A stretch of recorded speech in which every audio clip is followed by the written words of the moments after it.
Salut les Trictraciens, salut les Trictraciennes, bienvenue dans ce petit live Facebook. On va prendre un petit peu de temps pour découvrir un festival très particulier en France, le Festival ludique international de Parthenay. On est en Gâtine et on va accueillir un de ces piliers sans qui le festival ne serait pas, c'est monsieur Étienne Delorme. On l'a déjà croisé, vous l'avez peut-être même croisé dans les travées à Cannes pendant le festival avec lequel ils sont en partenariat. Et avec Étienne, on va pouvoir un petit peu discuter de ce qui se passe autour de la ville de Parthenay pendant plus de 10 jours. Le festival transformerait véritablement la ville en domaine de jeux géants et ce, pour toute la famille. Je vous demande donc d'accueillir monsieur Étienne Delorme. Salutations Étienne.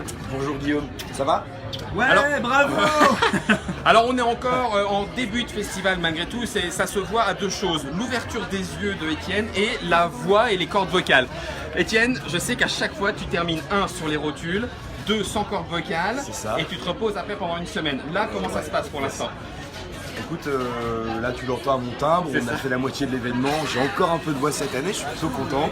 J'espère arriver à la cérémonie des trophées pour pouvoir dire un petit mot quand même pour tous les camarades qui ont participé à l'événement. Grosse structure cette année encore, 200 mètres carrés d'installation supplémentaire. Supplémentaire par rapport le total, pardon, on est à combien au total? Du coup on est à 30 200 mètres carrés d'espace de jeu et de jouer dans toute la ville. Dans toute la ville. Et là en mètres carrés, ces 200 mètres carrés sont vraiment des espaces couverts, exposants ou éditeurs dédiés, aussi bien sur la mairie avec Nathan, Dizette, Djeko et j'en passe que sur les exposants vente, les petits éditeurs sur la place du drapeau.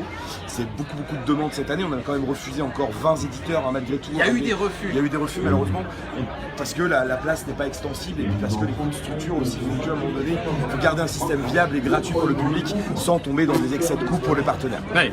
Alors le truc, voilà, c'est aussi une autre particularité, c'est que le flip est organisé, co-organisé. Il y a un côté un petit peu politique, mais pas dans le mauvais sens du terme. Ça veut dire que les politiques de l'agglo, c'est ça, s'engagent véritablement sur le flip, sur cette durée.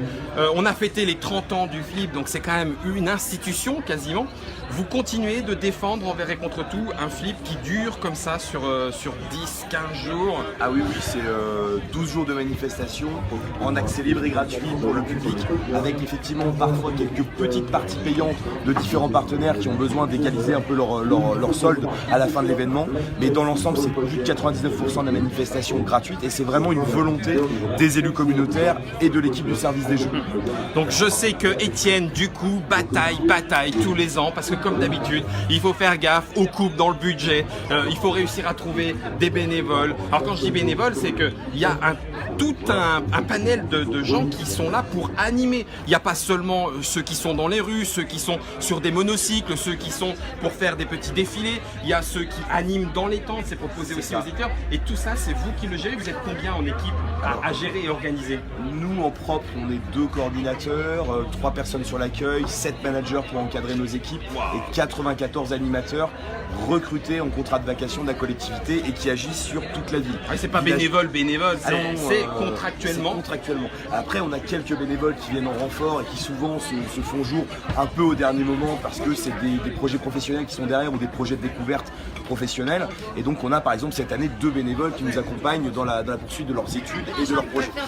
Mais là où on a des bénévoles vraiment, ce sont après sur les gros pôles associatifs qui sont gérés par le village parallèle ludique, donc du côté du gymnase et du collège Sport France, le village réel sur lequel on a des réalistes qui viennent tous les ans. Et donc ces 2 gros pôles interviennent à leur échelle au niveau associatif avec leur propre programme. Et puis après, au-delà de tout ça, on a parmi les 400 intervenants quotidiens des éditeurs, des professionnels, des créateurs, des journalistes et ainsi de suite qui vont tous se donner la main sur des pans différents de la manifestation pour couvrir les 12 villages d'animation thématique dans tout le centre-ville pendant 12 jours. C'est la folie, c'est un truc de fou, c'est-à-dire que, alors je vais faire un peu le publiciste et d'ailleurs je suis pas sûr d'être le meilleur représentant, mais en l'occurrence c'est une espèce de colonie de vacances à ciel ouvert, de camp de vacances ludiques à ciel ouvert, tellement les associations et les éditeurs proposent des activités diverses, variées. Alors bien sûr il y a du jeu de société, il y a de la nouveauté, il y a du concours, des choses qui sont organisées pour gagner des lots, etc.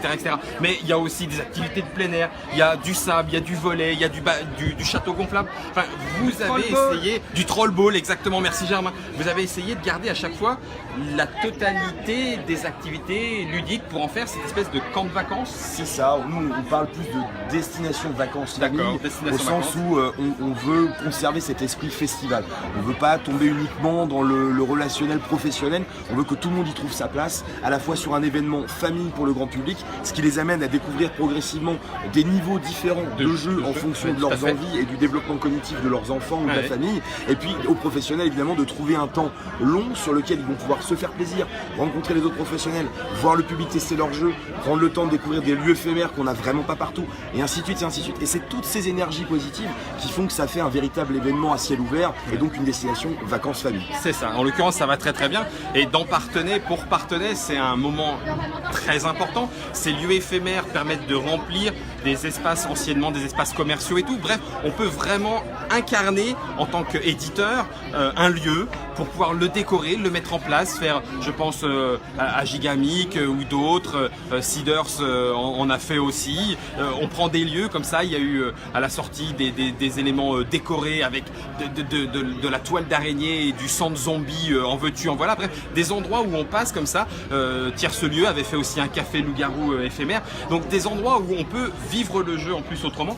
J'imagine que pour vous, cet aspect équilibre financier est pas toujours facile à tenir, ou vous vous en sortez quand même? Est-ce qu'il faut faire un appel en disant venez les gens parce que c'est important que vous soyez là? Alors de toute façon, nous, c'est important. C'est important, nous on est très contents puisqu'on se donne les moyens de réaliser un événement qui permet d'accueillir en moyenne entre 12 et 40 000 personnes en même temps sur la ville tous les jours. Donc les chaises sont là, les tables sont là, les animateurs sont là, les jeux sont là. Tous les partenariats menés en amont depuis septembre de l'année dernière permettent aujourd'hui de mettre en œuvre cet énorme événement sur un temps donné de façon très éphémère. Donc effectivement, venez en profiter. La question économique, c'est encore autre chose puisque nous, en tant que collectivité, nous ne touchons pas directement l'argent. Nous, en tant que collectivité, nous mettons en œuvre un événement avec des moyens. C'est quand même une enveloppe de 450 000, 500 000 euros, mais dans laquelle les partenaires, suivant les années, vont apporter entre 120 et 200, voire même parfois 250 000 euros. Donc c'est une dépense pour la collectivité, mais c'est une dépense qui s'estime à 1 euro dépensé par festivalier pour 3 euros de recettes dépensées par ces mêmes festivaliers sur la zone d'activité économique de l'événement. Et cette zone d'activité économique, elle s'étend jusqu'à 60 km au niveau de l'hébergement, c'est-à-dire jusqu'à l'entrée de Poitiers, jusqu'à l'entrée. Sur la restauration, certains restaurateurs font jusqu'à 2 mois et demi de chiffre d'affaires. Donc toutes les filières travaillent. C'est-à-dire qu'on a à la fois les personnes qui vivent sur ce territoire, qui finalement de façon indirecte bénéficient de cette manne touristique qui participe notamment à la reconnaissance de la ville avec un superbe événement et un retour positif. 70% des personnes qui repartent du FLIC reviennent dans les 3 ans en disant c'est génial. Bon, je pense qu'à partir de ce moment-là, on a raison de continuer de se battre pour faire connaître notre territoire. Et c'est aussi, on est encore en ligne Germain, ils sont avec nous un petit moment.